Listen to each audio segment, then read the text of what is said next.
Habang umaagos ang dugo ko sa panganganak, sa gitna ng nagngangalit na bagyo, abala naman sila sa pagbubukas ng mamahaling champagne sa loob ng mainit na mansyon.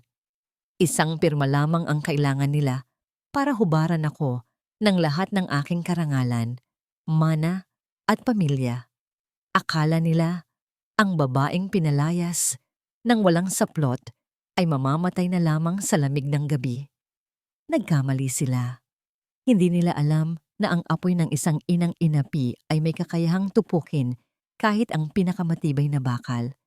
Ito ang kwento ng aking pagbangon mula sa abo. Huwag kang mag-alala, kumare.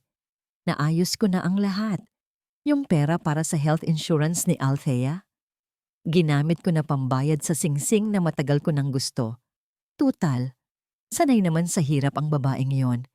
Kaya na niyang manganak kahit sa bahay lang. Ang mga salitang yon ni Doña Estrella ay tila mas matalim pa sa kidlat na gumuguhit sa madilim na kalangitan ng Batangas ngayong gabi. Nakatayo ako sa likod ng pinto ng kanyang kwarto habang ang bawat pantig ng kanyang tawa ay tumatarak ng malalim sa aking dibdib. Sa labas, humahagupit ang bagyong Consuelo. Ang hangin ay humahampas sa mga bintana na parang gusto nitong gibain ang pader ng mansyon. Ngunit sa loob ng aking puso, may bagyong mas malakas at mas mapanira kaysa sa anumang unos. Dahan-dahan akong umatras, pilit na pinipigil ang panginginig ng aking mga tuhod. Hawak ko pa rin ang plansa sa aking kanang kamay.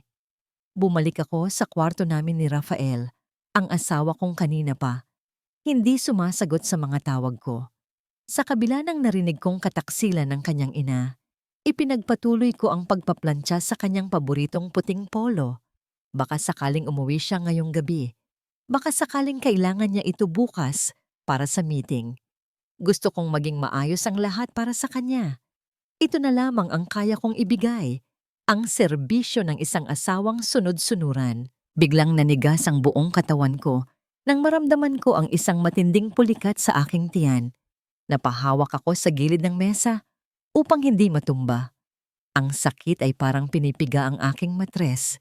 Isang pahiwatig na ang aming anak ay nagpupumilit ng lumabas kahit hindi pa ito ang kanyang kabuwanan. Ang pawis sa aking noo ay humalo sa aking mga luha habang tinititigan ko ang polo ni Rafael. Ang bawat gusot na pilit kong inaalis sa damit niya ay tila sumisimbolo sa mga gusot ng aming pagsasama na pilit kong itinutuwid kahit na ako na ang napapaso. Muling sumumpong ang sakit, mas matindi at mas mahaba kaysa kanina. Napaupo ako sa sahig at kasabay nito ay naramdaman ko ang pag-agos ng mainit na likido sa aking binti. Pumutok na ang panubigan ko. Sa nanginginig na mga daliri, dinampot ko ang aking telepono at muling tinawagan si Rafael. Ang bawat ring ay tila isang dekada ng paghihintay. Nang wakas ay sagutin ang tawag, hindi boses ng aking asawa ang sumalubong sa akin. Sa halip, narinig ko ang malamyos na tugtog ng jazz music at ang hagik-hik ng isang babae na tila sabik na sabik. "Sino ba yan, babe? Kanina pa tumatawag." Tanong ng babae sa kabilang linya. Ang boses ay puno ng landi at pag-aari. Narinig ko ang boses ni Rafael, malabo at tila lasing, ngunit sapat na para madurog ang natitirang pag-asa sa aking puso. Wala yan. Yung katulong lang sa bahay, baka nagtatanong kung anong ulam. Katulong. Iyon lang pala ako sa kanya. Ang asawa niyang nagdadalang tao, ang babaeng nagbigay ng lahat ng mana ng kanyang ama para sa negosyo nila, ay isa lamang katulong sa kanyang paningin. Binitiwan ko ang telepono, hindi ko na nagawang sumagot. Ang sakit sa aking puso ay mas nangingibabaw na kaysa sa sakit ng panganganak. Tila may kung anong nabasag sa loob ko, hindi salamin, kundi ang huling hibla ng aking pagpapakatanga. Biglang namatay ang lahat ng ilaw sa mansyon. Ang kadiliman ay lumamon sa buong paligid, kasabay ng isang nakabibinging dagundong ng kulog. Ang generator ng kapitbahay ay umandar agad, ngunit ang sa amin ay nanatiling tahimik. Narinig ko ang mga yabag ng sapatos ni Doña Estrella sa pasilyo.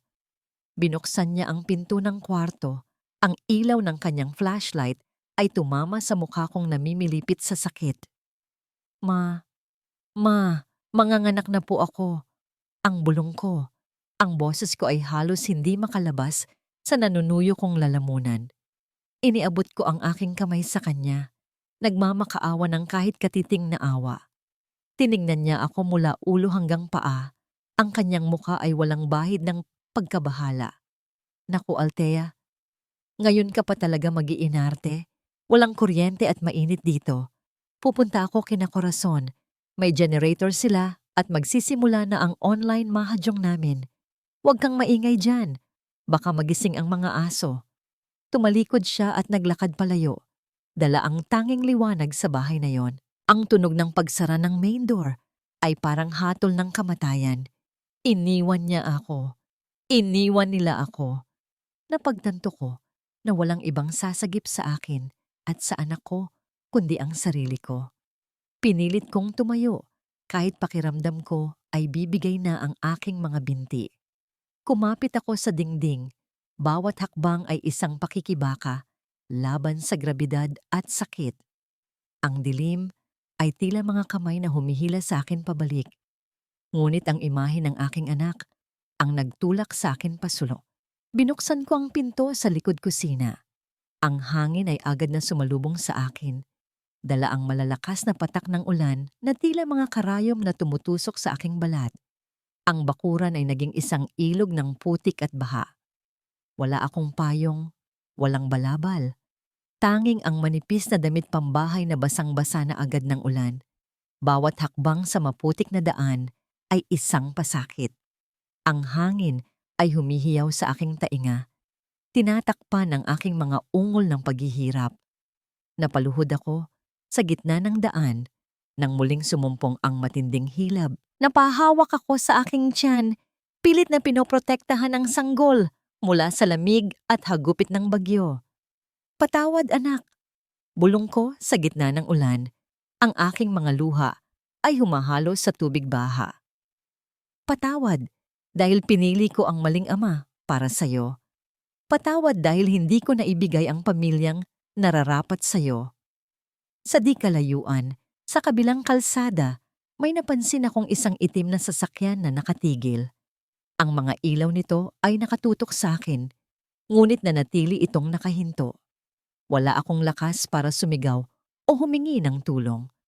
Ang tanging nagawa ko ay tumingin sa direksyon na yon, umaasa na may natitira pang kabutihan sa mundo. Ngunit ang sasakyan ay hindi gumalaw. Walang bumaba para tulungan ako. Marahil ay isa lamang itong multo ng aking imahinasyon o marahil ay isa ring saksi sa aking pagdurusa na piniling magbulag-bulagan. Ang lamig ay unti-unting gumagapang sa aking mga buto. Pinapatay ang pakiramdam ng aking mga paa. Ang paningin ko ay nagsisimula ng magdilim. Ang tanging nararamdaman ko na lang ay ang mainit na likido na umaagos sa pagitan ng aking mga hita. Hindi na tubig, kundi dugo. Maraming dugo. Napahiga ako sa malamig at maruming semento. Ang ulan ay patuloy sa pagbuhos. Tinatangay ang dugo ko palayo. Parang gustong burahin ang ebidensya ng aking pag-iral. Sa huling sandali bago ako lamunin ng kadiliman, isang tanong ang umaling-awngaw sa aking isipan. Mas malakas pa sa kulog. Sa dinami-dami ng bagyo na sinuong ko para sa kanya, bakit ako pa ang naiwan sa ulan? Ang unang bumungad sa akin pagkadilat ng aking mga mata ay hindi ang init ng yakap ng asawa, kundi ang masangsang na amoy ng gamot na humahalo sa amoy ng kalawang. Puti at bitak-bitak na kisame ang aking natatanaw, habang ang tunog ng lumang bentilador na umiikot, nang hirap na hirap, ang tanging pumupuno sa katahimikan.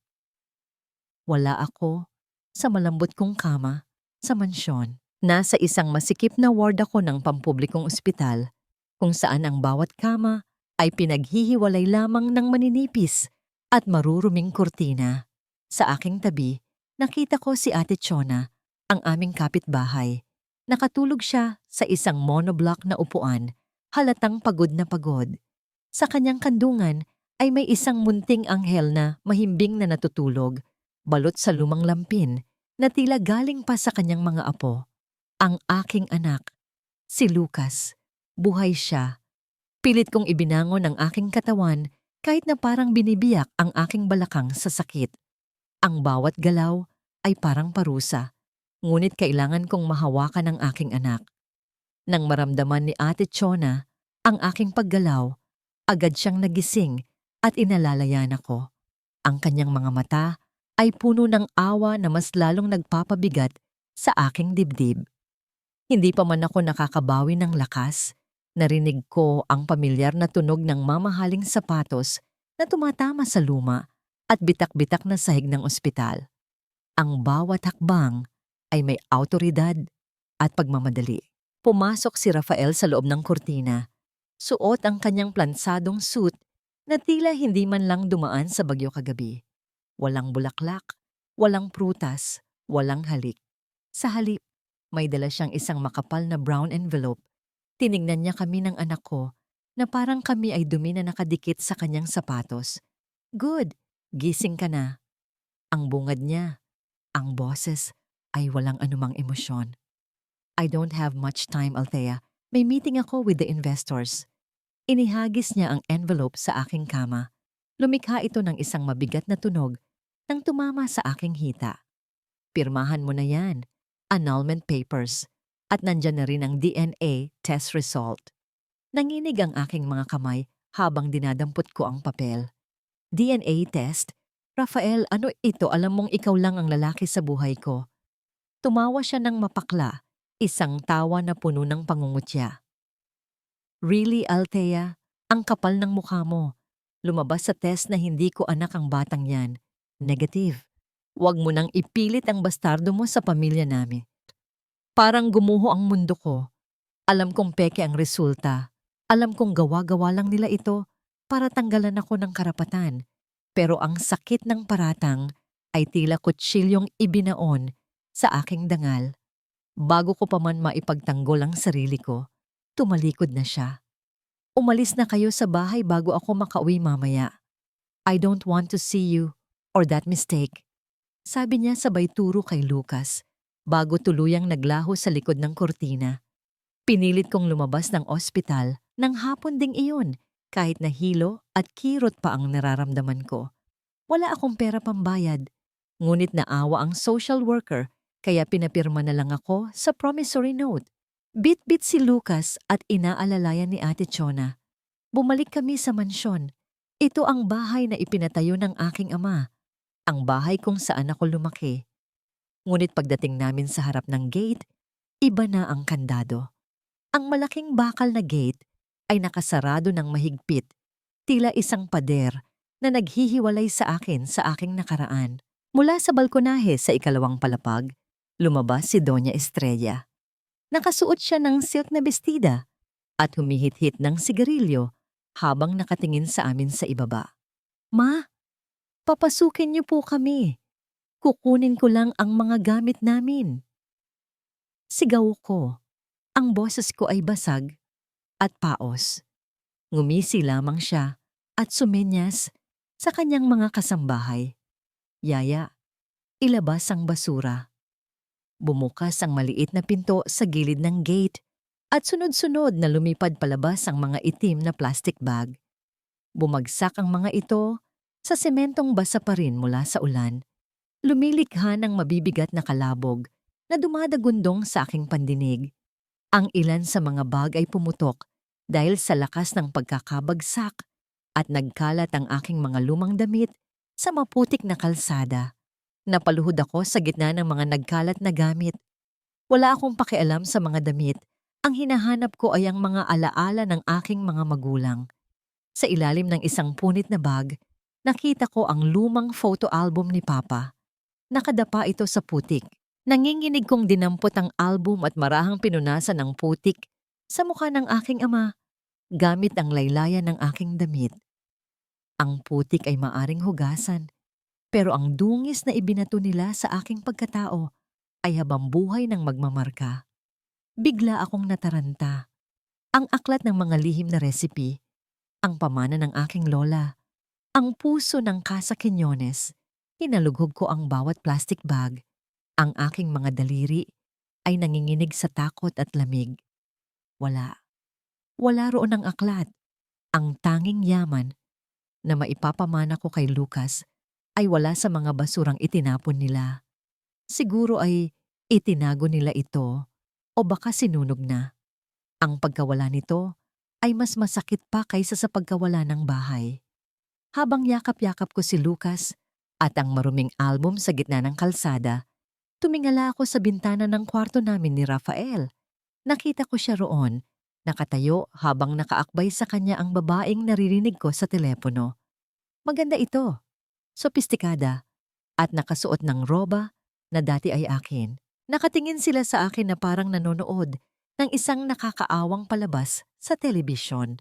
Ang ulan ay nagsisimula na namang pumatak, humahalo sa mga luha sa aking pisngi. Wala na akong masulingan, wala na akong pangalan, wala na akong tahanan. Ngunit sa sandaling iyon, habang nararamdaman ko ang init ng hininga ni Lucas sa aking dibdib, may nagbago. Ang lungkot ay naging puot. Ang takot ay naging tapang. Tinitigan ko sila sa mata. Kahit na nasa malayo, hindi ako nagsalita. Pero ang aking puso ay bumibigkas ng isang sumpa na kasing bigat ng langit at lupa. Babalik ako.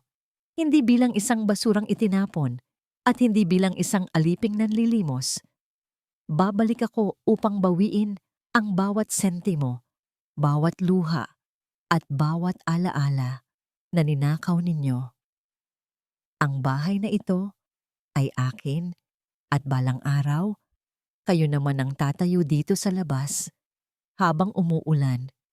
Nakatingala sa akin. Ang bagong tirahan namin ni Lucas ay isang maliit na kwarto sa pinakadulo ng isang eskinita sa tondo, kung saan ang liwanag ng araw ay tila nahihiyang sumilip dahil sa dami ng sampayan at dikit-dikit na mga bubong. Ang hangin dito ay may kakaibang bigat, nagdadala ng pinaghalong amoy ng pritong isda, panis na kanin, at ang masangsang na amoy mula sa estero na nasa likod lamang ng dingding na plywood. Tuwing gabi, bago matulog, naririnig ko ang maliliit na yabag ng mga daga na naghahabulan sa kisame, na tila nakikipagpaligsahan sa bilis ng tibok ng aking puso dahil sa pangamba. Ilang linggo na kaming naririto at ang bawat araw ay isang pakikibaka upang maitawid ang gutom at pangangailangan.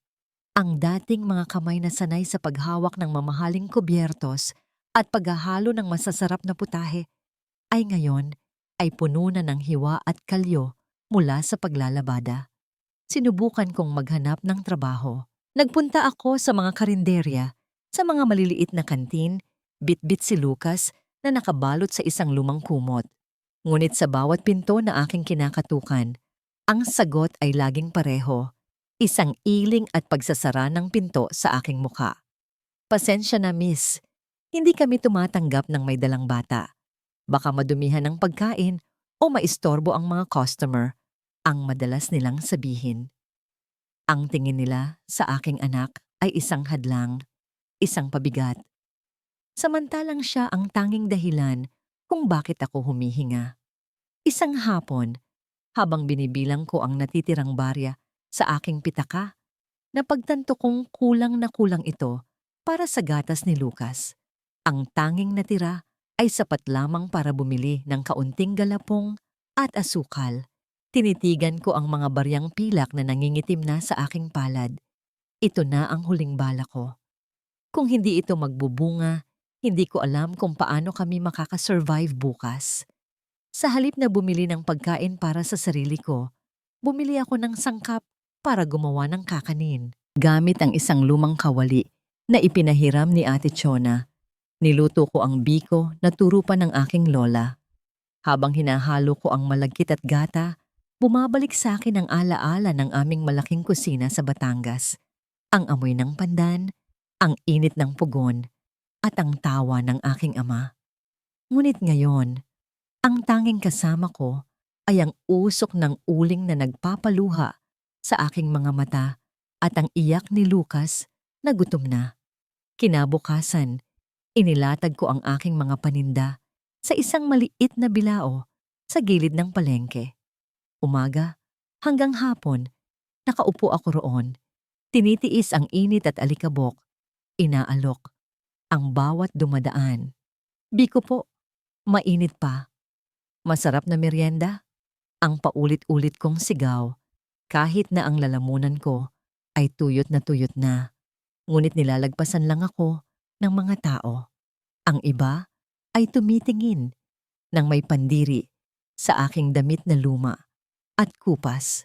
Nang dumating ang dapit hapon at nagsimula ng pumatak ang ulan, halos mapaiyak ako sa frustration. Halos wala akong naibenta. Ang biko na pinaghirapan ko ay lumalamig na at kasabay nito ay ang paglamig ng aking pag-asa. Akmang ililigpit ko na ang aking paninda nang may isang anino na tumigil sa aking harapan. Isang lalaking nakasuot ng simpleng damit, ngunit may tindig na kagalang-galang. Tumingala ako at nakita ang isang pares ng mata na tila pamilyar, mga matang may lalim at lungkot. "Pabili nga po," ang sabi niya.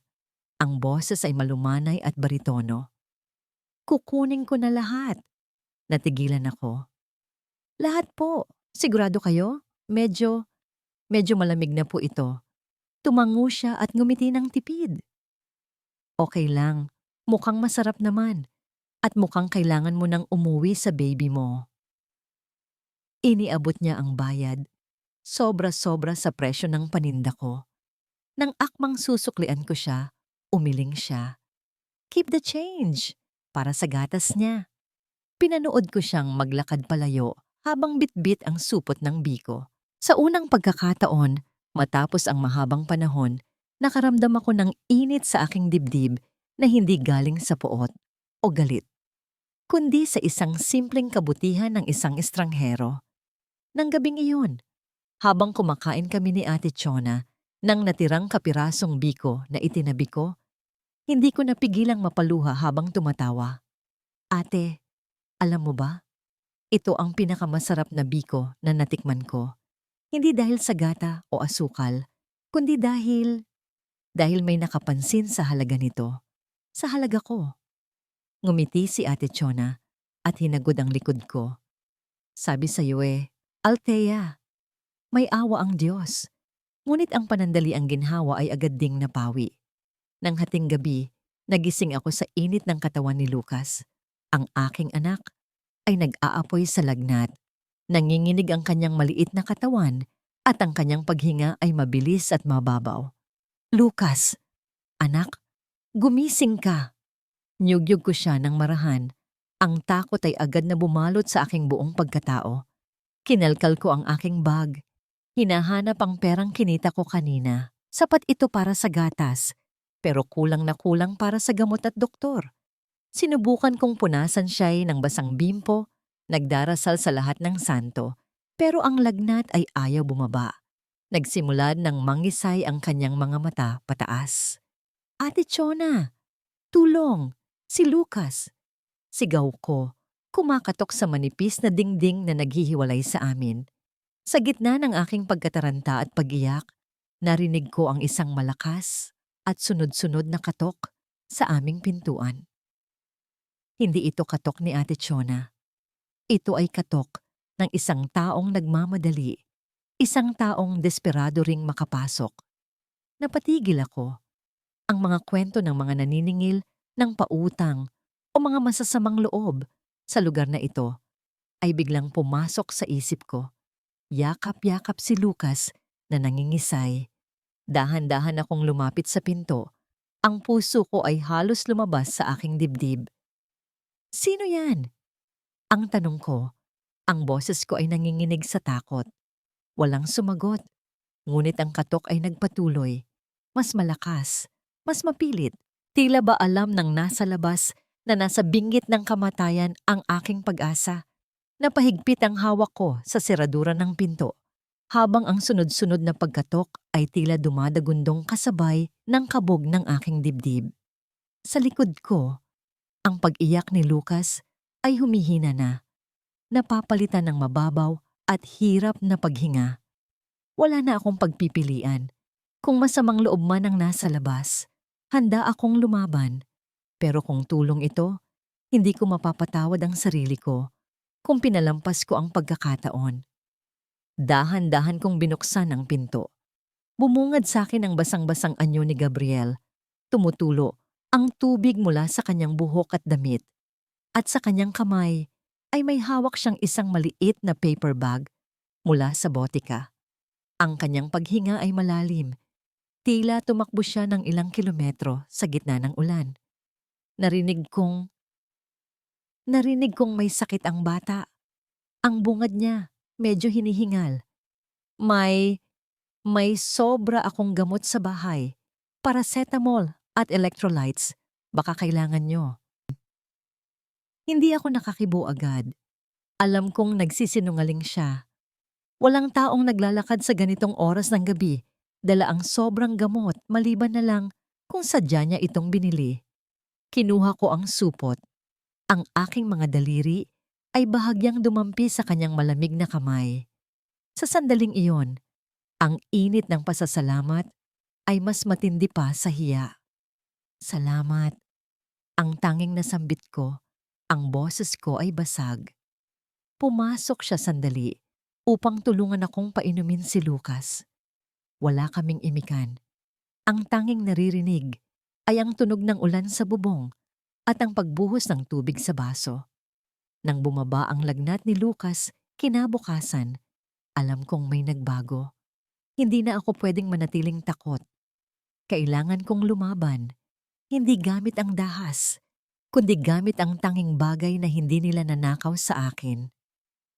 Nang sumunod na araw, habang mahimbing na natutulog si Lucas sa pangangalaga ni Ate Chona, nagpaalam ako saglit. Sumakay ako ng jeep patungo sa lumang probinsya, sa isang maliit at gibang kubo na dating pahingahan ng aking lolo sa gilid ng bukid. Ito ang lugar na nakalimutan na ng panahon at ni Rafael. Pumasok ako sa loob. Ang alikabok ay sumasayaw sa hangin na tinatamaan ng sinag ng araw mula sa mga butas ng dingding. Lumapit ako sa sulok kung saan naroon ang isang lumang kawayang upuan. Lumuhod ako at kinapa ang sahig na gawa sa kawayan at kahoy. Sa ilalim ng ikatlong tabla, naramdaman ko ang maluwag na pako. Gamit ang dulo ng kutsilyo, pinuwersa kong angatin ang tabla. Ang tunog ng nababaklas na kahoy ay umalingaw-ngaw sa katahimikan. Sa ilalim nito, sa gitna ng lupa at sapot ng gagamba, naroon ang isang kinakalawang na lata ng biskwit. Nanginginig ang aking mga kamay nang buksan ko ito. At doon, ligtas sa tuyo, ay ang makapal na kwaderno na may pabalat na katad. Ang aklat ng mga lihim ng pamilya Quiñones. Ang mga pahina ay naninilaw na. Puno ng sulat kamay ni Papa at Lolo. Ito ang tunay na yaman na hindi nakuha ni Rafael, ang puso ng aming angkan. Pagbalik ko sa tondo, bitbit ang huling natitirang pera at ang aklat. Namili ako ng mga sangkap. Hindi nakakanin ang gagawin ko. Panahon na para sa tunay na laban. Inilabas ko ang isang lumang mesa sa harap ng aming tinutuluyan. Nagsimula akong maghiwa ng bawang at sibuyas. Nang ilagay ko ang mga ito sa mainit na mantika, ang tunog ng paggisa ay tila musika sa aking pandinig. Ang halimuyak ng bawang, toyo, suka at laurel ay unti-unting kumawala sa hangin. Lumusot sa mga eskinita at pumasok sa mga bintana ng mga kapitbahay. Ito ang adobo ng mga Quiñones, ang ulam na nagpatayo ng mansyon, at ngayon ay ang ulam na magbabangon sa amin sa putikan. Nagsimulang magdatingan ng mga tao, naaakit ng amoy na hindi nila natitikman sa karaniwang karinderya. Ang bango naman yan, Day. Pabili nga. Tawag ng isang tricycle driver. Abala ako sa pagsasandok nang maramdaman kong umuuga ang mesa. Luma na kasi ang isa sa mga paa nito. Akmang hahawakan ko ito para hindi matapon ang sabaw nang may ibang kamay na nauna sa akin. Si Gabriel, nakasuot siya ng simpleng t-shirt at maong. Malayo sa formal na itsura niya, noong una kaming magkita, tahimik siyang lumuhod at naglagay ng isang pirasong kahoy sa ilalim ng paang umuuga. Sinubukan niyang alugin ang mesa at nang makitang matibay na ito, tumingala siya sa akin. Kailangan mo ng matibay na sandalan para hindi matapon ang pinaghirapan mo. Ang sabi niya ng mahina, ang kanyang mga mata ay direktang nakatingin sa akin. Natigilan ako. Alam kong hindi lang mesa ang tinutukoy niya. Sa gitna ng usok ng niluluto at ingay ng palengke, naramdaman ko ang isang uri ng kilig na matagal ko nang kinalimutan. Ang pakiramdam na may handang sumalo sa'yo kapag ika'y natutumba. Ngumiti ako sa kanya, isang nangiti na abot sa mata at tumango bilang pasasalamat. Ang Marisol Kitchen, isang simpleng mesa sa gilid ng kalsada, ay opisyal na nagbukas. Ubos kaagad ang tinda namin bago magtanghali. Kinabukasan, habang naghahanda ako ng mas marami pang putahe dahil sa dami ng request, napansin ko ang pagbabago sa paligid. Ang mga kapitbahay ay nakatingin sa kalsada, nagbubulungan. Ang ingay ng mga tricycle at jeep ay natabunan ng huni ng isang makina na bihira marinig sa lugar na ito. Isang makintab at itim na luxury SUV ang dahan-dahang huminto mismo sa tapat ng aking munting pwesto. Ang kintab ng sasakyan ay isang insulto sa putik at alikabok ng aming paligid. Dahan-dahang bumaba ang bintana sa likod. Mula sa loob, sumilip ang mukha ni Rafael.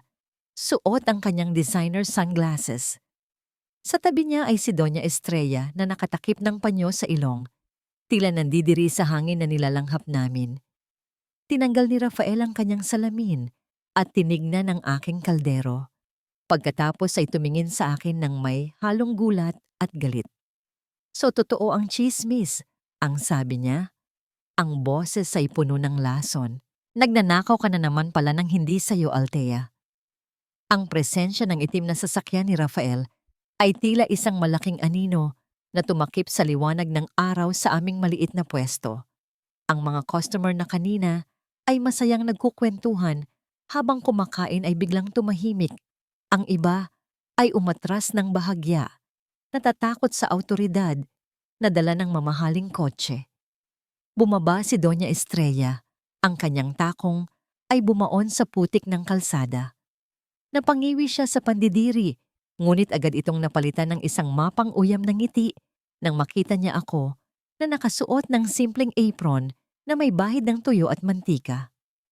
My God, Althea, ang sabi niya. Ang boses ay sadyang pinalakas para marinig ng lahat. Ganito ka na ba kadesperada? Nagbebenta ka ng pagkaing dugyot sa gilid ng kalsada? Nakakahiya ka.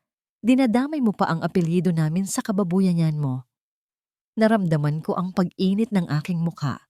Ang lumang Althea ay yuyuko at iiyak sa sulok, magmamakaawa na huwag siyang ipahiya. Pero ang Althea na nakatayo ngayon ay iba na. Ang mga sugat sa aking puso ay naging kalyo na nagpapatibay sa akin. Humarap ako sa kanila. Diretso ang tingin, habang patuloy sa pagsasandok ng adobo. Wala akong dinadamay na apelyido, Doña Estrella. Marisol Kitchen ang pangalan nito. At kung dugyot ang tingin niyo rito, bakit kayo nandito? Baka naman, hinahanap-hanap niyo ang lasa na hindi niyo na matikman sa sarili niyong restaurant? Nanlaki ang mata ni Rafael. Hindi siya sanay na sumasagot ako. Lumapit siya. Dinuro ang kaldero ko. Ang kapal ng mukha mo. Ninakaw mo ang recipe ng Casa Quiñones. Ipakukulong kita sa intellectual property theft. Sa halip na matakot, kumuha ako ng isang maliit na platito. Nilagyan ko ito ng kapirasong laman at sarsa ng adobo. Iniabot ko ito sa isang matandang lalaki na nakatayo malapit sa amin. Si Mang Berting, isang kilalang kritiko ng pagkain sa aming bayan na nagkataong napadaan. Mang Berting, kayo po ang humusga. Ang sabi ko ng mahinahon, kayo po ang nakakaalam ng tunay na lasa ng luto ng papa ko. Tinikman ni Mang Berting ang pagkain. Pumikit siya. at nakita ko ang isang ngiti ng purong kasiyahan na gumuhuhit sa kanyang labi. Ito, ito ang lasa noong bata pa ako. Ito ang totoong Quiñones adobo. Yung sa restaurant nyo ngayon, Rafael, puro betsin at asin lang ang nalalasahan ko. Nagbulungan ng mga tao. May ilan na tumawa ng mahina. Ang kahihiyan ay bumaliktad. Namula ang mukha ni Rafael, hindi sa galit kundi sa hiya. Ang kanyang mamahaling suit ay hindi sapat para takpan ang kanyang incompetence. Akmang susugurin ako ni Doña Estrella upang itapon ang kaldero nang biglang humarang ang isang matipunong katawan sa pagitan namin. Si Gabriel. Hawak niya si Lucas sa isang bisig, habang ang isa niyang kamay ay nakataas. Formal na pinipigilan ang matanda. Subukan niyong gumawa ng gulo. Ang boses ni Gabriel ay mababa, ngunit puno ng babala. At sisiguraduhin kong kakalat ang video ng pagwawala niyo sa social media bago pa kayo makasakay sa kotse niyo. Tinitigan ni Doña Estrella si Gabriel. May kung anong takot ang dumaan sa kanyang mga mata nang makita ang lamig sa tingin ng lalaki. Napansin din ni Rafael ang presensya ni Gabriel at ang kanyang mga mata ay nanliit sa pagdududa at selos. Tara na ma, ang sabi ni Rafael. Hinihila ang ina pabalik sa kotse. Hindi natin sasayangin ang oras natin sa mga hampas lupa. Bago sumakay, lumingon si Rafael sa akin.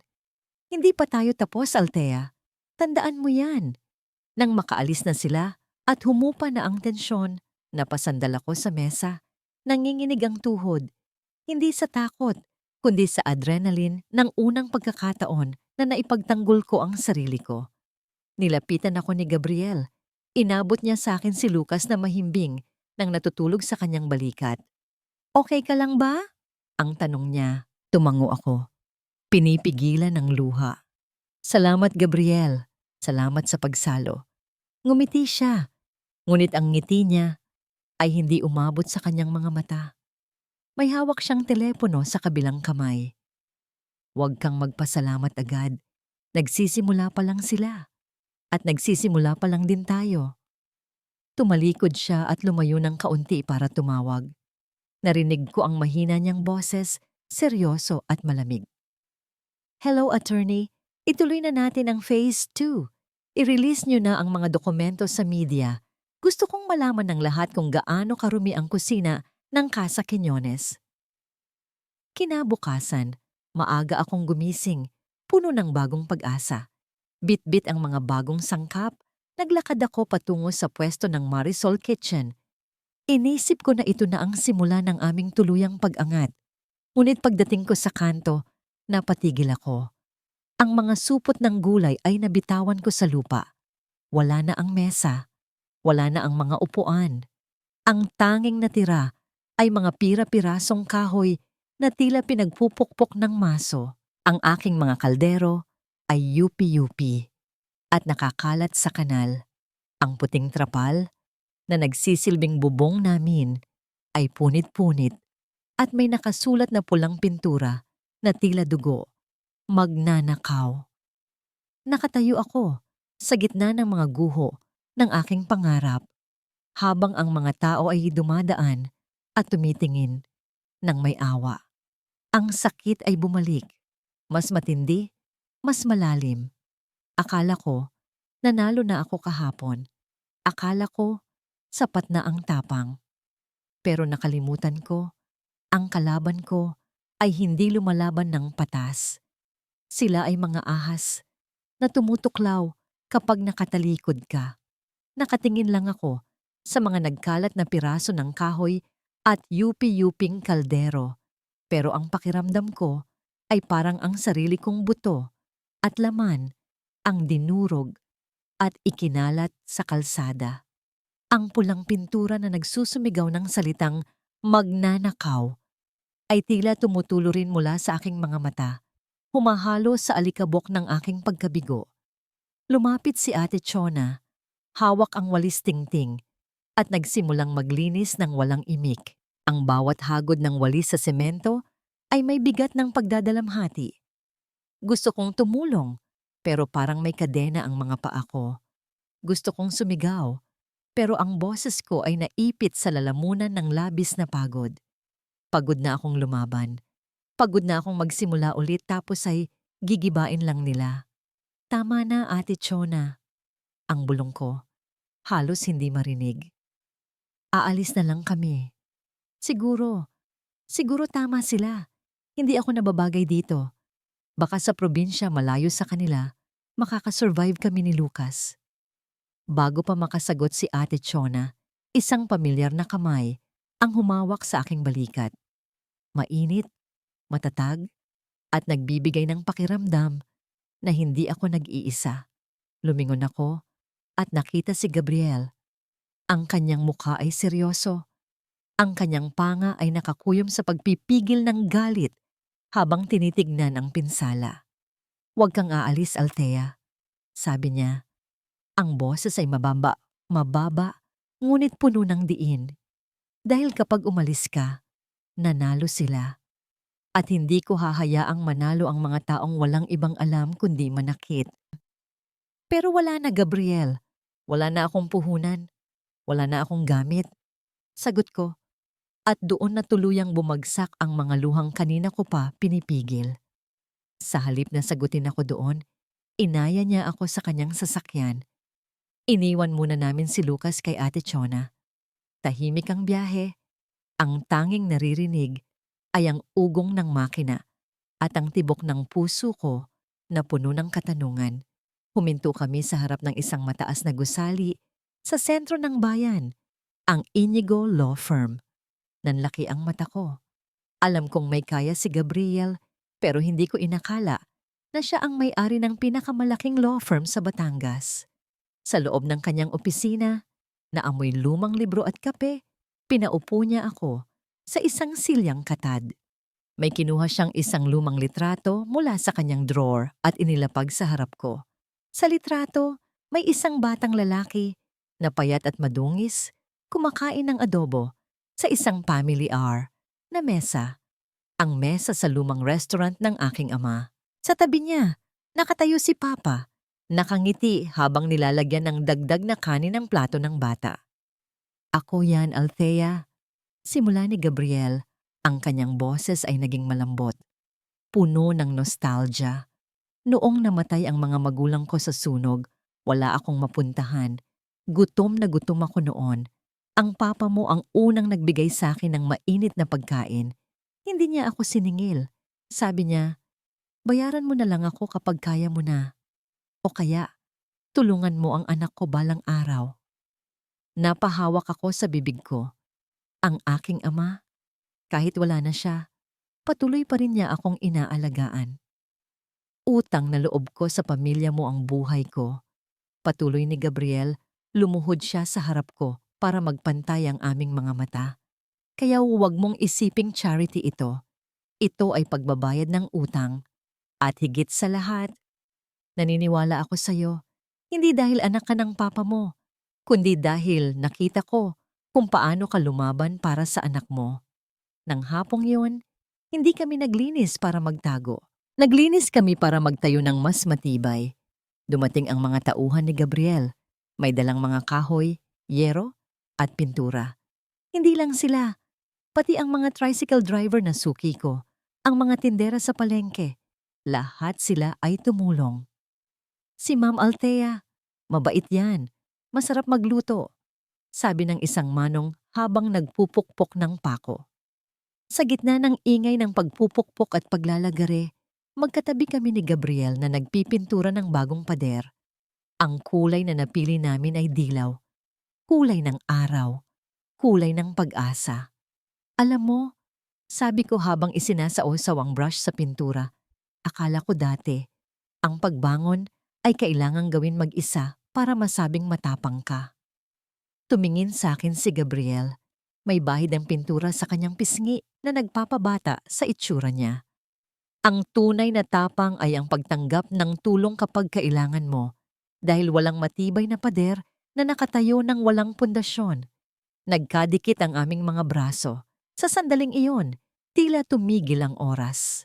Ang amoy ng pintura, ang pawis sa aming mga noo, at ang init ng hapon ay naghalo sa isang pakiramdam na matagal ko nang hindi naramdaman. Ang pakiramdam na ako ay ligtas. Naramdaman ko ang kuryente sa balat ko, isang kilig na hindi maingay, kundi tahimik at malalim. Agad kaming nagkailangan at sabay na lumayo ng kaunti. Parehong namumula. Kinagabihan, bago umuwi si Gabriel, may inabot siya sa aking isang puting sobre. "Ano ito?" tanong ko. "Buksan mo," sagot niya habang pasakay ng kotse. Nang buksan ko ang sobre sa ilalim ng liwanag ng poste, halos mabitawan ko ito. Ito ay isang imbitasyon para sa National Culinary Heritage Competition, ang pinakaprestihiyosong laban ng mga kusinero sa buong bansa. "Gabriel," tawag ko bago pa siya makaalis. "Bakit mo ginagawa ang lahat ng ito?" Binaba niya ang bintana ng sasakyan. Ang ilaw ng poste ay tumama sa kalahati ng kanyang mukha. Itinatago ang kanyang mga mata sa anino. Dahil ito, ang tanging paraan para mabawi mo ang lahat sa isang laban. Oras na para malaman ng buong Pilipinas kung sino ang tunay na may-ari ng lasang Quiñones. Tumalikod ako para pumasok sa bahay, puno ng kaba at excitement. Pero hindi ko napansin ang isa pang anino sa dilim. Sa di kalayuan, may isang lalaking nakamotor na kanina pa nagmamasid. Kinuha niya ang kanyang telepono at nagdial. "Boss Rafael," bulong ng lalaki sa telepono. "Mukhang sasali ang asawa niyo sa kompetisyon at kasama niya si Attorney Inigo." Ang balita tungkol sa National Culinary Heritage Competition ay kumalat na parang apoy sa buong Batangas. Ito ang usap-usapan sa palengke, sa mga barbershop at kahit sa social media. Ngunit para sa akin, hindi ito basta kompetisyon. Ito ay isang digmaan. Nalaman ko mula kay Gabriel na si Rafael ay opisyal na ring nag-register. Gagamitin niya ang pangalan ng Casa Quiñones para mapataas ang value nito bago ibenta sa mga dayuhan. Ang kapal ng mukha. Gagamitin niya ang pamana ng ama ko para lang ibenta ito na parang karneng bulok sa palengke. Sa mga sumunod na linggo, ang maliit naming kusina ay naging isang laboratorio ng lasa at alaala. Araw at gabi akong nagpraktis. Ang hangin sa aming munting tahanan ay laging puno ng amoy ng bawang na ginigisa, ng suka na kumukulo, at ng tamis ng asukal na natutunaw. Si Gabriel ay naging madalas na bisita, hindi bilang abogado, kundi bilang taga-tikim at taga-suporta. Isang gabi, habang abala ako sa pagtimpla ng sarsa ng adobo, napatingin ako sa sala. Nakaupo si Gabriel sa sahig, kasama si Lucas. Tinutulungan niya ang anak ko na magkulay ng isang drawing book. "Look, Tito Gab, it's a blue dog." Masayang sigaw ni Lucas, ipinapakita ang kanyang gawa.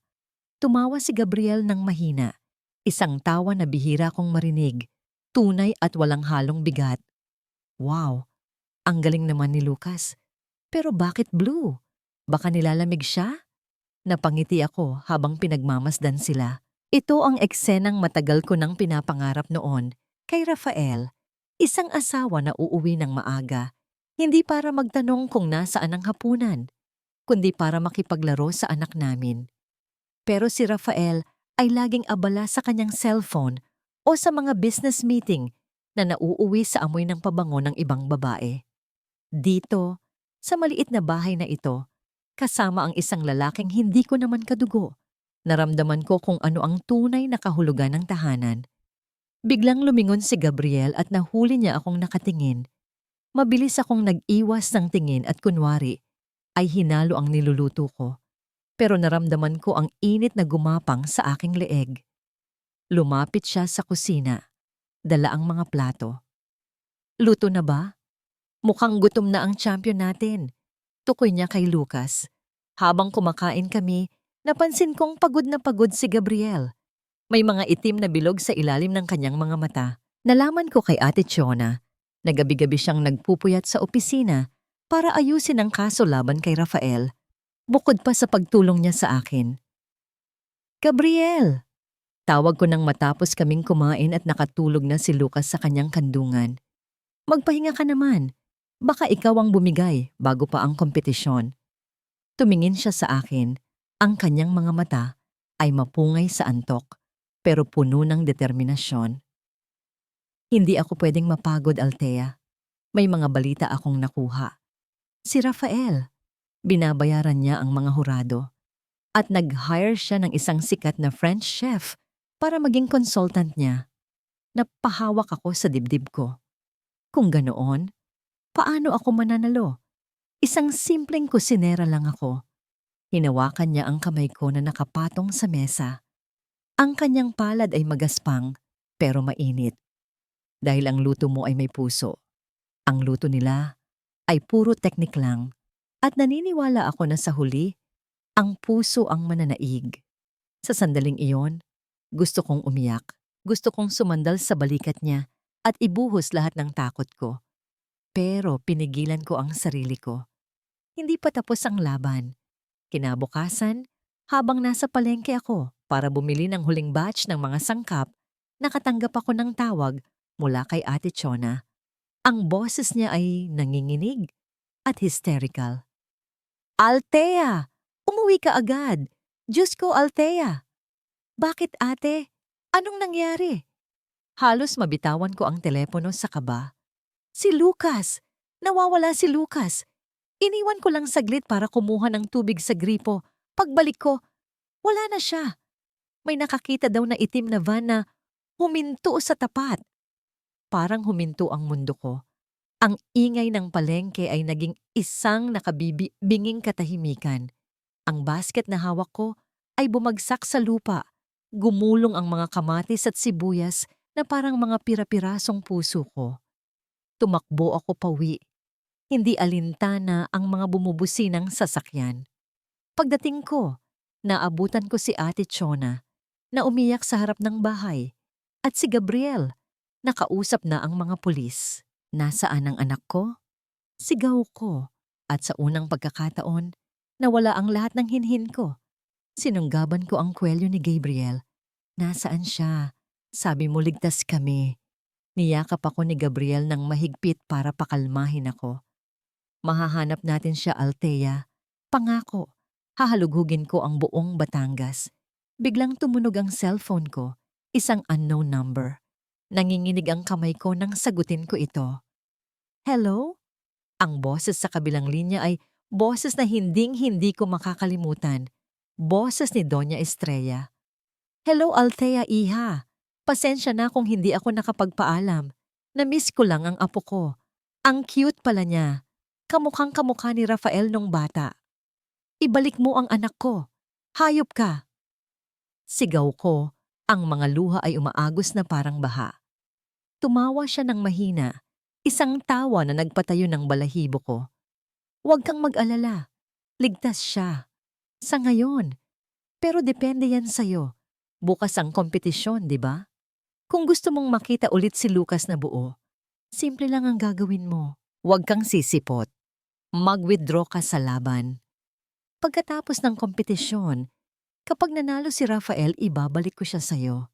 Pero kung makita ko kahit anino mo sa venue bukas, baka sa ampunan mo na siya hanapin. Napaupo ako sa lupa.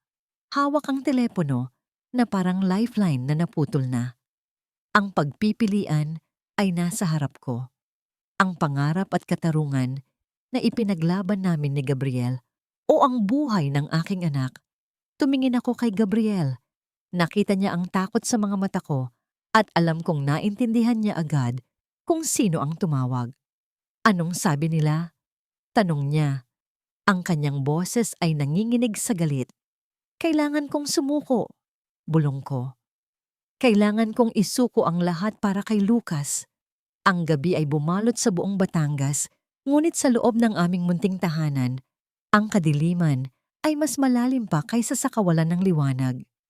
Nakaupo ako sa sulok, yakap ang paboritong unan ni Lucas, habang ang bawat segundong lumilipas ay parang tinik na bumabaon sa aking lalamunan. Ang katahimikan ay nakakabingi. Binabasag lamang ng mahihinang hikbi ni Ate Chona na nasa kabilang kwarto Sinisisi ang sarili sa pagkawala ng bata. Si Gabriel ay nakatayo sa may bintana. Ang kanyang likod ay tila pasan ang mundo. Kanina pa siya may kausap sa telepono. Ang kanyang boses ay mahina, ngunit mabilis at puno ng awtoridad. Ginagamit niya ang lahat ng koneksyon ng kanyang law firm, lahat ng pwedeng tumulong, mga pribadong investigador, mga kaibigan sa pulisya, kahit ang mga kontak niya sa City Hall.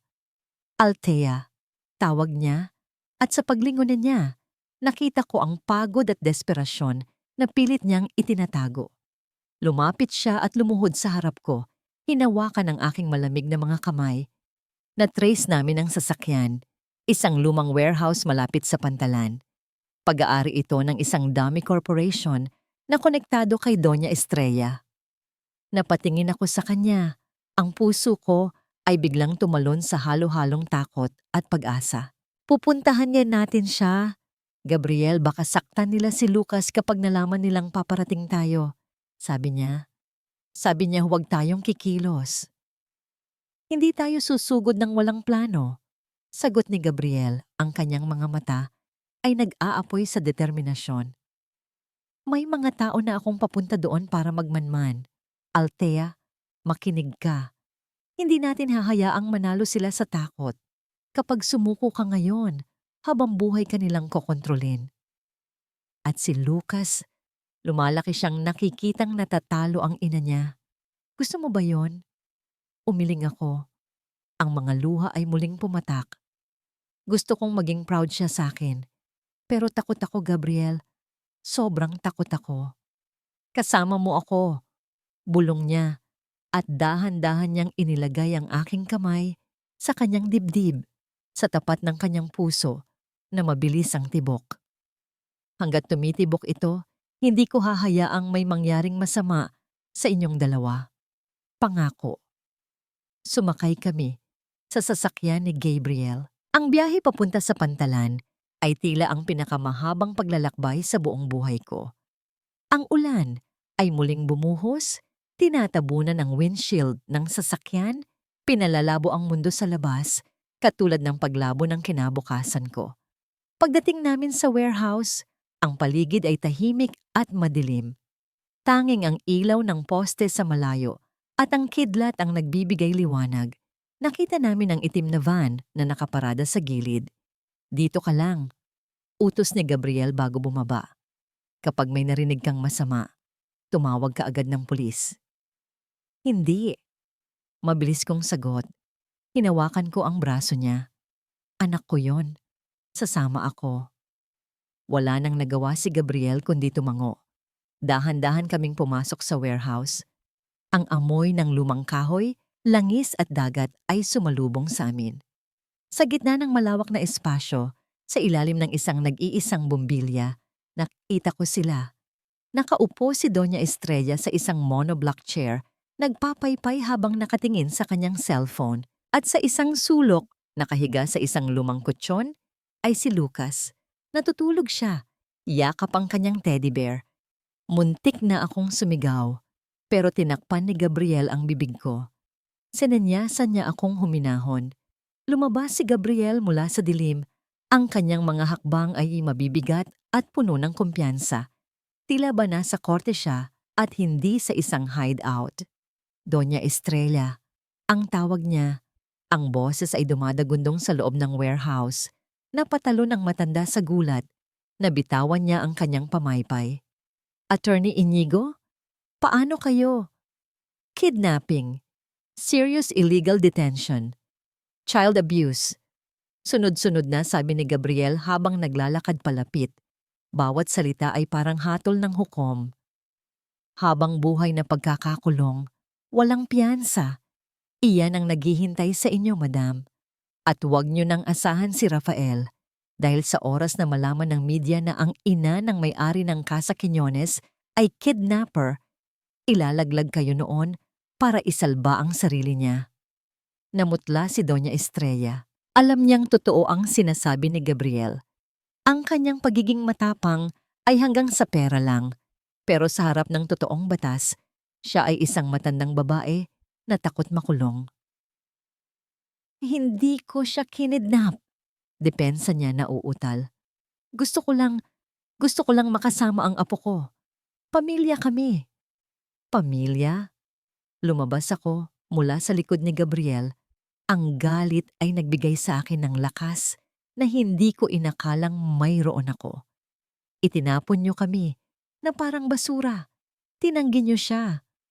Ngayon, pamilya. Tumakbo ako papunta kay Lucas. Nagising siya sa ingay at nang makita niya ako, agad siyang umiyak at tumakbo sa mga bisig ko. Mama, Mama, I want to go home. Niyakap ko siya ng mahigpit. Inaamoy ang buhok niya. Dinadama ang init ng katawan niya. Ito ang pinakamahalagang yaman sa mundo. Tumingin ako kay Doña Estrella na ngayon ay nanginginig na sa takot habang kinakausap ni Gabriel ang mga pulis na kakarating lang sa labas. Umalis na kayo, sabi ni Gabriel sa matanda. Ang kanyang boses ay mababa at mapanganib. Umalis na kayo bago ko tuluyang ipasok ang mga pulis dito at siguraduhin niyong hindi na kayo magpapakita sa mag-ina ko. Dahil sa susunod, hindi na ako magiging abogado, magiging berdugo niyo ako.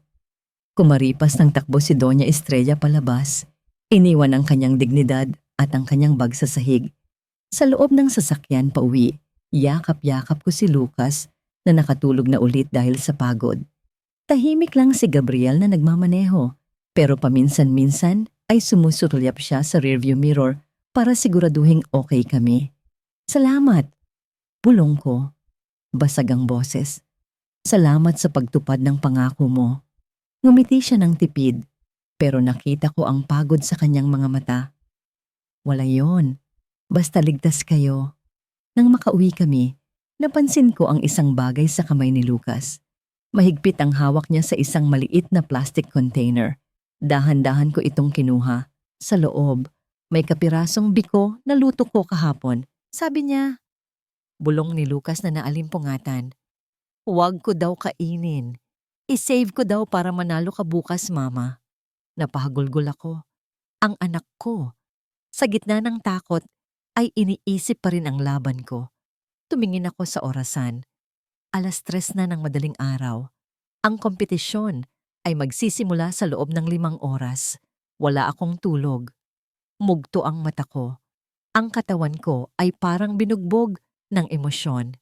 Pero nang tignan ko ang mukha ni Lucas at ang mukha ni Gabriel na nag-aalala sa akin, naramdaman ko ang isang bagong uri ng apoy sa aking dibdib. Hindi ito apoy ng galit. Ito ay apoy ng pagmamahal. At ito ang pinakamalakas na gatong sa buong mundo. Gabriel, tawag ko, habang pinapahiga si Lucas sa kama. Ihanda mo ang sasakyan. Pupunta tayo sa venue. Ngayon na? Pero kailangan mong magpahinga. Tutol niya. Humarap ako sa kanya at sa unang pagkakataon, nakita niya ang Althea na hindi biktima, kundi isang mandirigma. Hindi ko kailangan ng pahinga. Ang kailangan ko ay hustisya. Kukunin natin ang premyo, Gabriel. Kukunin natin ang lahat. Ang Batangas Convention Center ay punong-puno ng mga tao. Ang ingay ng mga manonood, ang nakabubulag na liwanag ng mga spotlight, at ang amoy ng iba't ibang putahe na naghahalo-halo sa hangin ay sapat na para mahilo ang sino mang hindi sanay.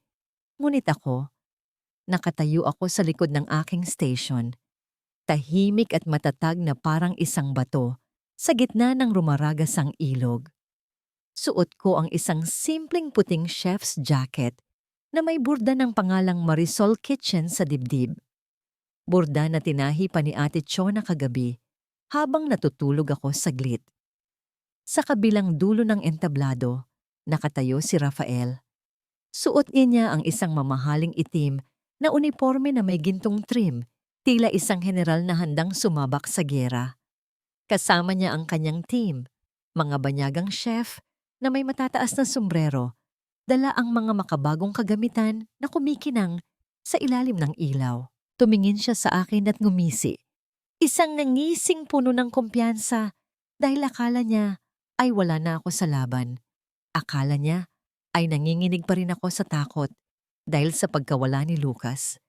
Hindi niya alam na ang anak ko ay ligtas na nanonood sa VIP box kasama si Gabriel at Ate Chona. Nang magtama ang aming paningin, nawala ang ngisi ni Rafael. Nakita niya ang apoy sa aking mga mata. Isang apoy na hindi kayang patayin ng kahit anong banta. Welcome to the National Culinary Heritage Competition. Sigaw ng host at dumagundong ang palakpakan ng libu-libong tao.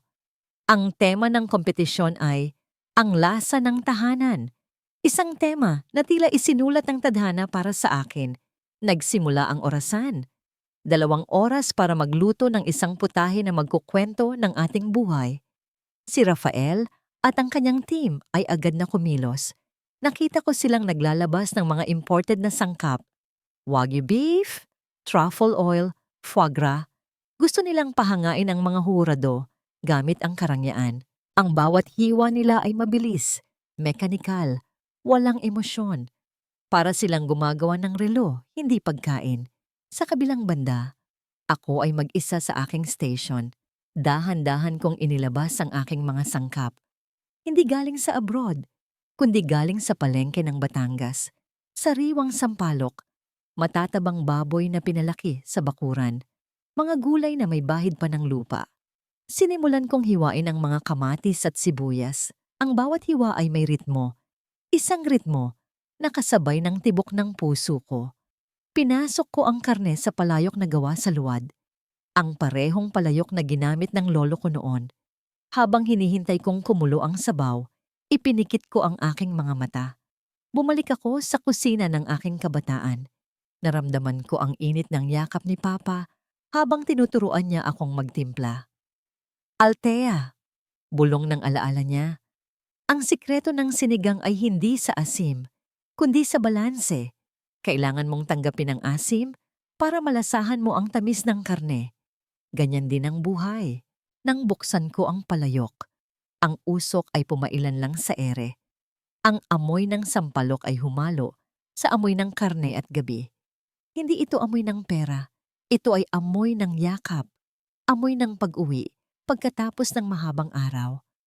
Amoy ng pagmamahal na hindi nagbabago kahit lumipas ang panahon.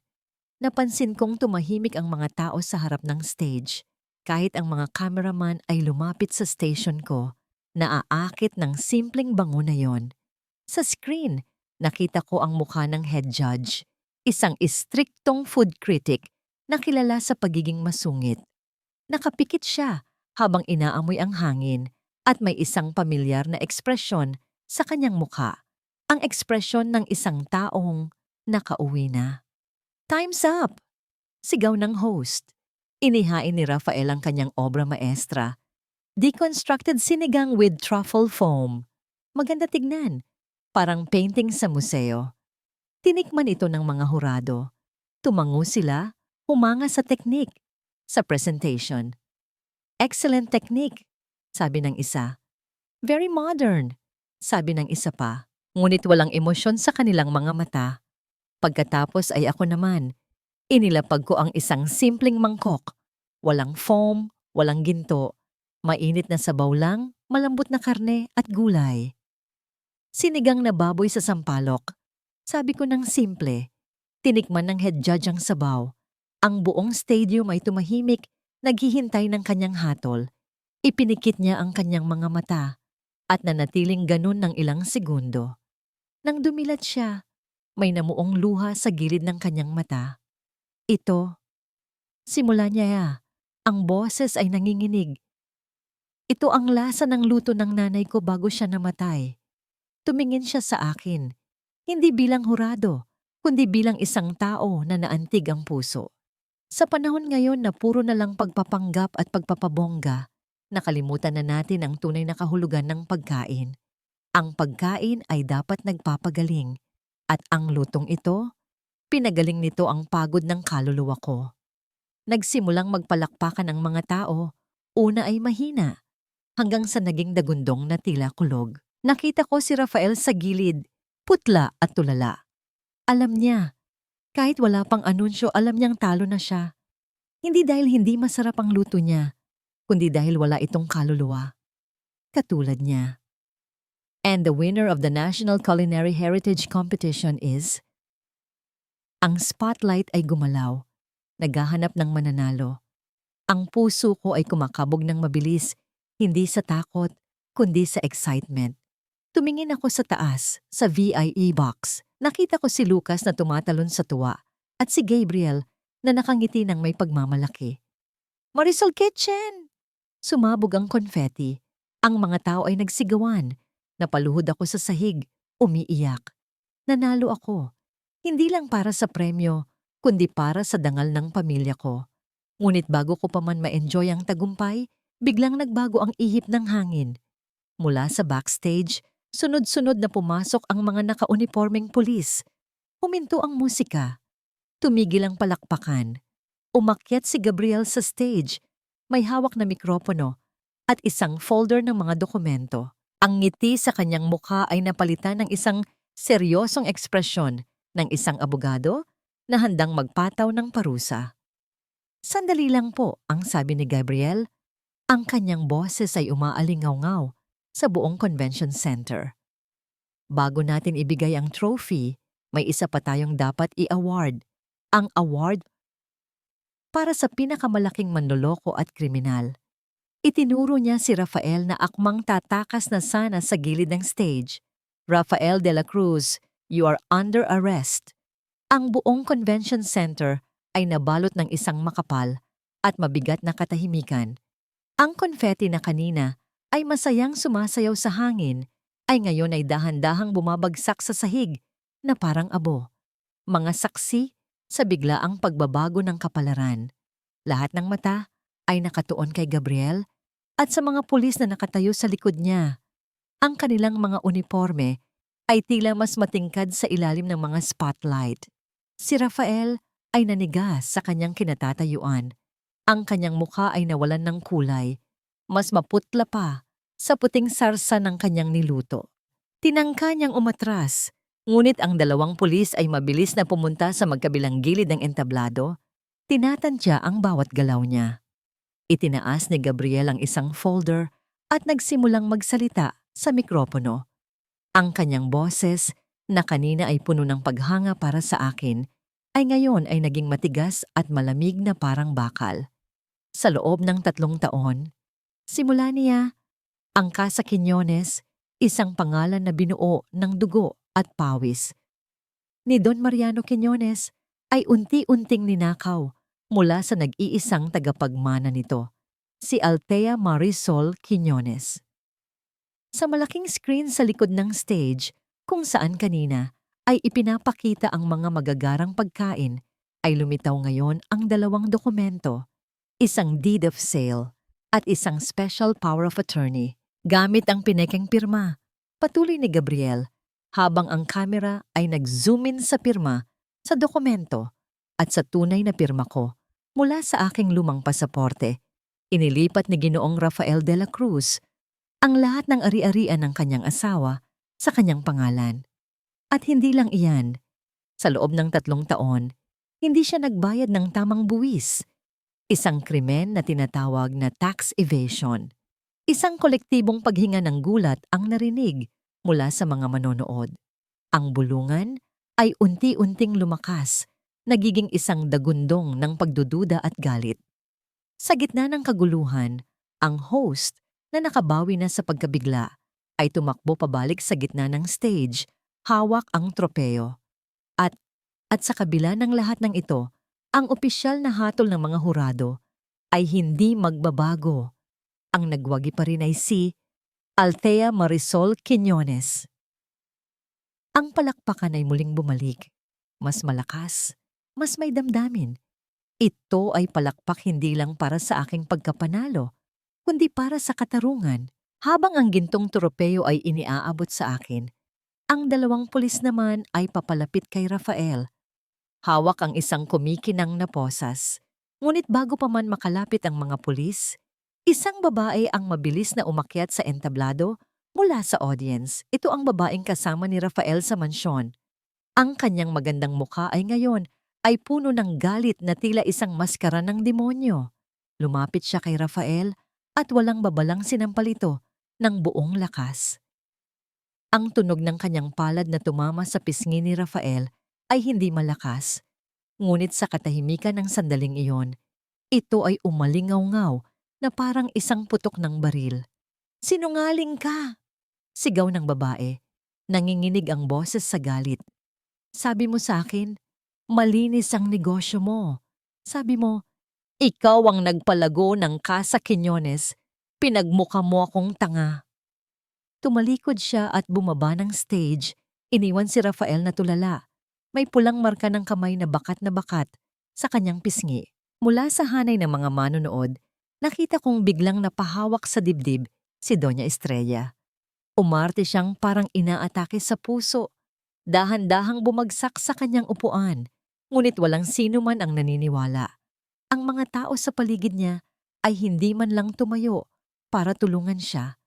Sa halip narinig ko ang mga salitang, "Huwag kayong maniwala diyan," at nagkukunwari lang yan para makatakas. Ang kanyang pag-arte ay naging isang katatawanan. Nilapitan ng mga pulis si Rafael. Ang metal na tunog ng pagkabit ng posas sa kanyang mga pulso ay ang huling nota sa opera ng kanyang pagkawasak. Ang dating hari ng kusina ay ngayon ay isang ordinaryong kriminal na dahan-dahang ibinababa mula sa entablado ng kanyang sariling kaharian. Hindi ko siya tinitigan, hindi ko gustong makita ang kanyang pagkatalo. Sa halip, ang mga mata ko ay nakatuon sa isang direksyon lamang, sa VIP box kung saan nakatayo si Lucas sa isang upuan. Pumapalakpak habang sumisigaw ng, "Mama! Mama!" Bumaba si Gabriel mula sa stage at inalalayan si Lucas pababa.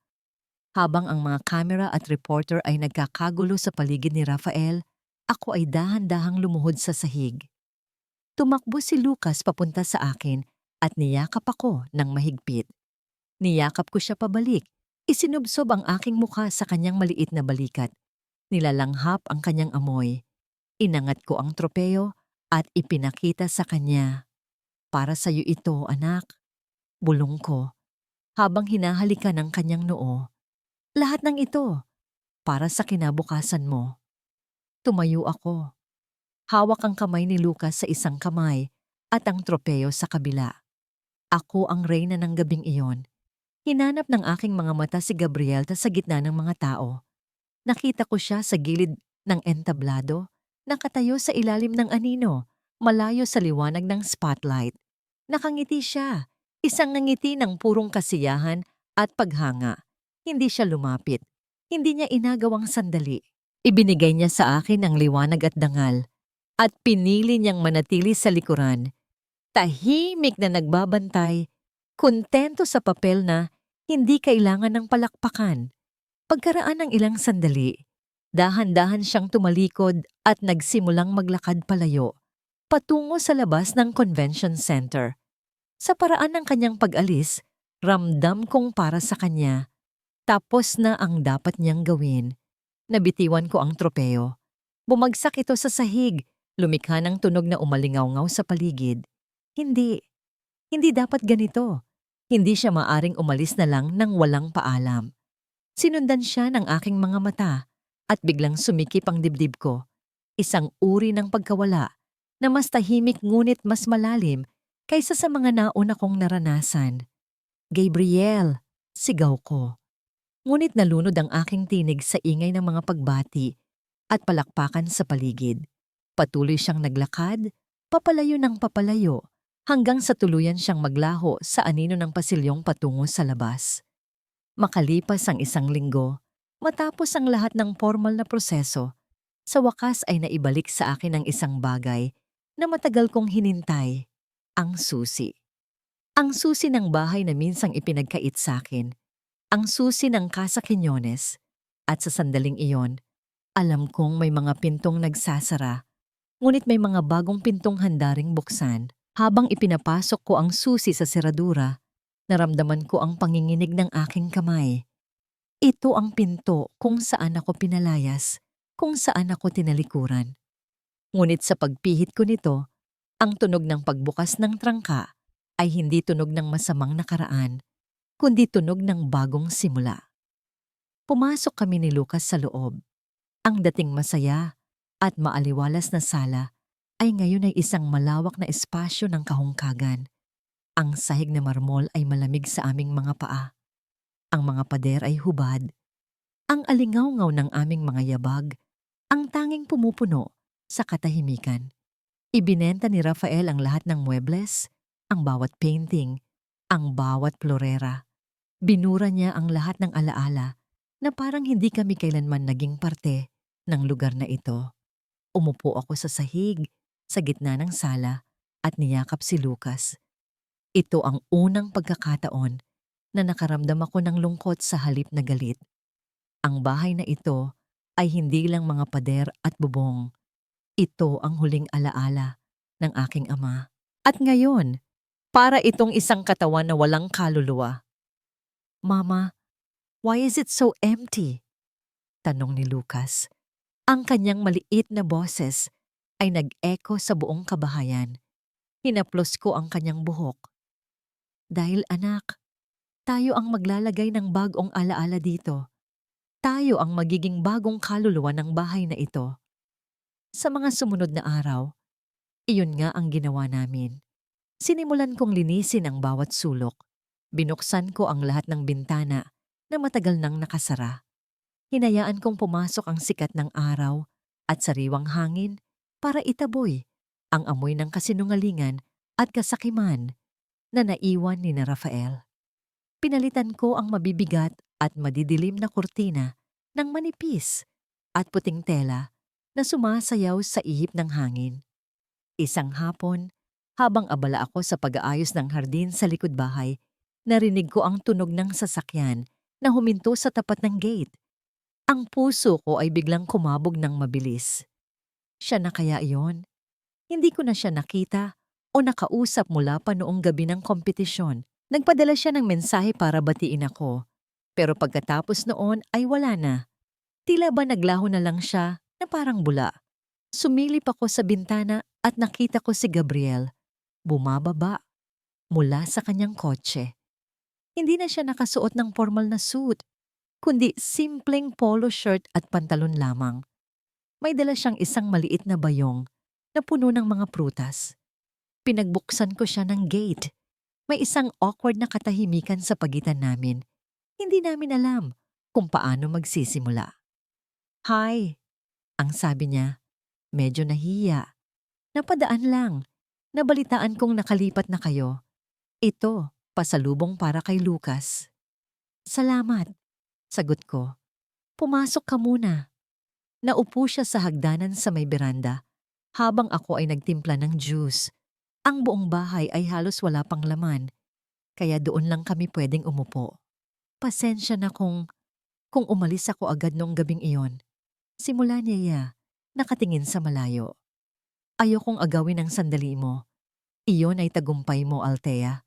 Karapatan mong mag-isa sa entablado. Umarap ako sa kanya. Pero hindi ko naman ginawa yon mag-isa, Gabriel. Kung wala ka baka hanggang ngayon, nagtitinda pa rin ako sa Tondo. Kahit wala ako, gagawin mo rin yon, sagot niya. Dahil matapang ka at matatag, nakita ko na yon mula pa noong una. Tinitigan ko siya. Ang lalaking ito na puno ng lakas at talino ay tila may itinatagong lungkot sa kanyang mga mata. Bakit ka aalis? Diretsahan kong tanong. Natigilan siya. Aalis? Anong ibig mong sabihin? Narinig ko mula kay Ate Chona na tinanggap mo raw ang isang offer sa isang malaking law firm sa Singapore. Aalis ka na raw ng bansa. Hindi siya nakakibo agad. Napabuntong hininga na lang siya. Tapos na ang kaso. Tapos na ang misyon ko dito, Althea. Panahon na para bumalik ako sa buhay ko. At wala kami ni Lucas sa buhay na yon. Ang tanong ko ay lumabas na parang isang akusasyon, mas matalas kaysa sa inaasahan ko. Nakita ko ang sakit sa kanyang mga mata. Hindi sa ganoon, sagot niya. Ang boses ay naging mahina. Althea, nakita mo kung paano winasak ng nakaraan mo ang buhay mo. Ako, may nakaraan din ako at ayokong madamay ka pa sa gulo. Pero Gabriel, sige na Althea. Sabi niya, biglang tumayo. Kailangan ko nang umalis. May asikasuhin pa ako. Ingatan mo si Lucas. Tumalikod siya at nagsimulang maglakad palayo. Muli, iniiwan na naman niya ako. Pero sa pagkakataong ito, hindi ko nahahayaang mangyari iyon. Tumakbo ako papasok ng bahay. Kinuha ko ang wallet na naiwan niya sa hagdanan. Alam kong sadya niya itong iniwan. Isang dahilan para bumalik siya. Nang buksan ko ito, hindi pera ang nakita ko. Sa isang maliit na bulsa, may isang luma at kupas na litrato. Kinuha ko ito. Sa litrato, may dalawang bata. Isang batang babae na naka-pigtails at isang batang lalaki na payat at madungis. Magkaakbay sila habang kumakain ng ice cream sa harap ng Casa Quiñones. Ako at siya, bata pa kami. Hindi ko na maalala ang sandaling iyon, pero ang litrato ay isang patunay na ang aming mga landas ay matagal nang pinagtagpo. Gabriel! Sigaw ko habang tumatakbo papalabas ng gate. Huminto siya sa tabi ng kanyang kotse. Humarap siya sa akin. Nagtataka. Itinaas ko ang litrato. Hindi mo pa nababayaran ang utang mo. Sabi ko, nanginginig ang boses. Ano? Sabi ni Papa, bayaran mo siya sa pamamagitan ng pagtulong sa akin. Pero hindi mo pa ako tapos tulungan. Kailangan ko ng tulong para punuin ulit ng masasayang alaala ang bahay na ito. Kailangan ko ng tulong para palakihin si Lucas. Kailangan kita. Nakatayo lang siya roon, hindi makapaniwala sa narinig. Dahan-dahan siyang lumapit sa akin. Hinawakan niya ang aking pisngi. Ang kanyang hinlalaki ay marahang pinupunasan ang luhang, hindi ko na malayang pumatak na pala. Sigurado ka ba dyan, Althea? Bulong niya. Dahil sa oras na pumasok ulit ako sa gate na yan, hindi na ako aalis. Hinding-hindi na. Sa halip na sumagot, hinawakan ko ang kanyang kamay at hinila siya papasok ng gate. Isinara ko ito at tiningnan siya sa mata. Welcome home, Gabriel. Lumipas ang 6 na buwan. Ang dating mansyon na puno ng multo ng nakaraan ay ngayon ay tahanan na ng pagtawa at pag-asa. At ang lumang restaurant ng aking ama, ang Casa Quiñones, ay muling binuksan. Ngunit may bago ng pangalan at bagong puso. Sa itaas ng pinto, sa isang magandang driftwood signboard, ay nakaukit ang mga salitang Lucas at Lolo. Ang loob ng restaurant ay hindi na madilim at formal. Pininturahan namin ni Gabriel ang mga pader ng kulay cream at light blue. Naglagay kami ng mga sariwang bulaklak sa bawat mesa. Ang mga litrato sa pader ay hindi na mga larawan ng mga ninunong hindi ko kilala, kundi mga masasayang litrato ni Lucas habang naglalaro at mga lumang litrato ni Papa na nakangiti sa kusina. Ang dating amoy ng luma at hinanakit ay napalitan na ng samyo ng bagong pag-asa at ng pinakamasarap na adobo sa buong Batangas. Table for 3, please! Nakangiti akong sumalubong sa mga bagong dating na customer. Good evening po. Welcome to Lucas and Lolo. Puno ang restaurant gabi-gabi. Ang mga tao ay hindi lang bumabalik para sa pagkain, kundi para sa pakiramdam na kanilang nararanasan dito. Ang pakiramdam na sila ay parte ng isang pamilya. Si Ate Chona, na dati ay simpleng kapitbahay lang, ay ngayon ay ang aming restaurant manager. Suot ang kanyang uniforme, abala siya sa pag-aasikaso sa mga customer na parang sarili niyang mga bisita sa bahay. Isang gabi, habang nagkakape kami pagkatapos ng serbisyo, may ikinuwento ang isa sa aming mga waiter. Ma'am Althea, nakita ko po sila kanina sa may palengke. Sabi niya, medyo nag-aalangan. Sino? Tanong ko. Si Sir Rafael po at si Doña Estrella. Naglilinis sila ng kanal sa tapat ng isang karinderya. Mukhang pagod na pagod po sila at ang dumi ng mga damit. Parang tumanda sila ng 10 taon. Hindi ako umimik. Hindi ako nakaramdam ng tuwa o paghihiganti.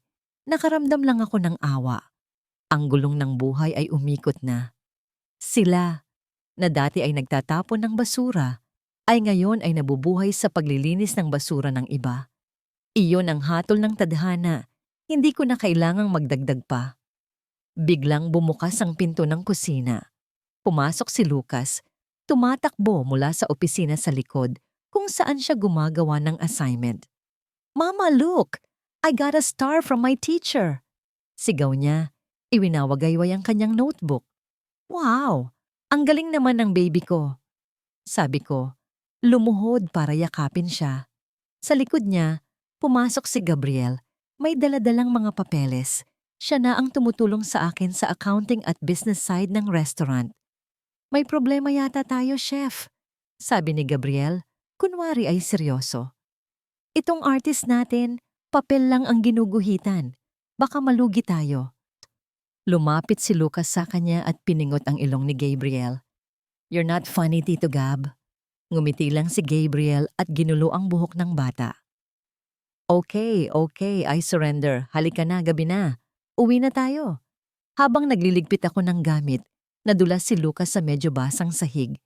Muntik na siyang matumba, ngunit mabilis siyang nasalo ni Gabriel. "Wow! Careful, son," sabi ni Gabriel habang itinayo ang bata.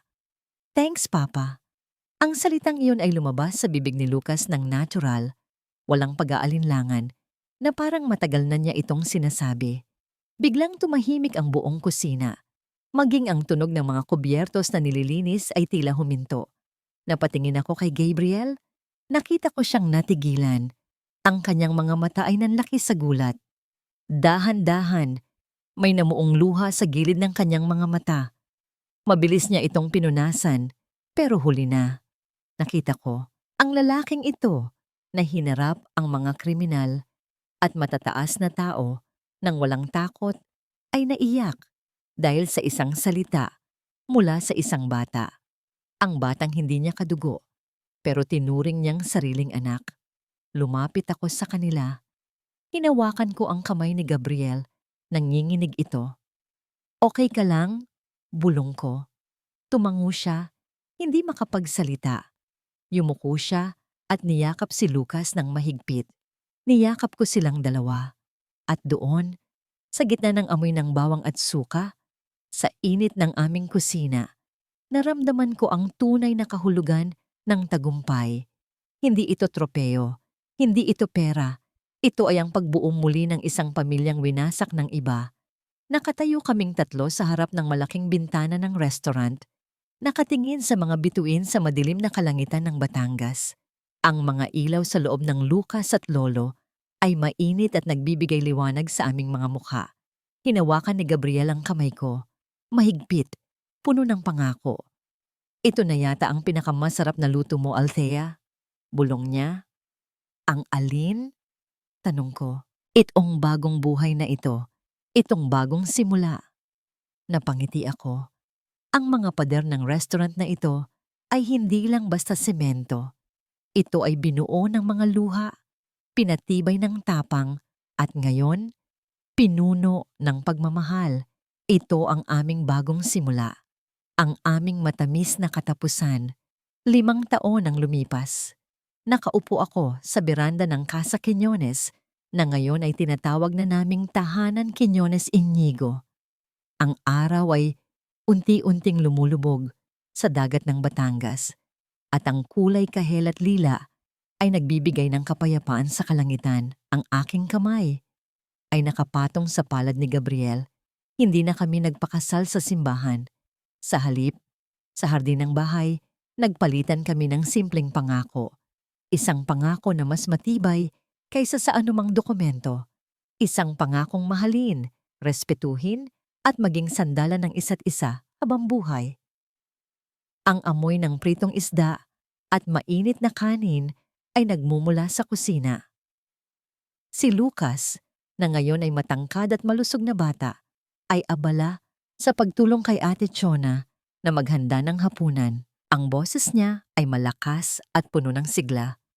"Mama, Papa, kain na po," tawag niya. Nilingon ko si Gabriel. Ang pagod sa kanyang mga mata ay napalitan na ng kaligayahan at kapayapaan. Pinili niyang manatili sa Batangas, pinatakbo ang law firm niya doon, at naging isang ganap na ama sa anak ko. "Masarap ba?" tanong niya. Tinitigan ang mukha ko. Tumango ako. "Oo, sobrang sarap."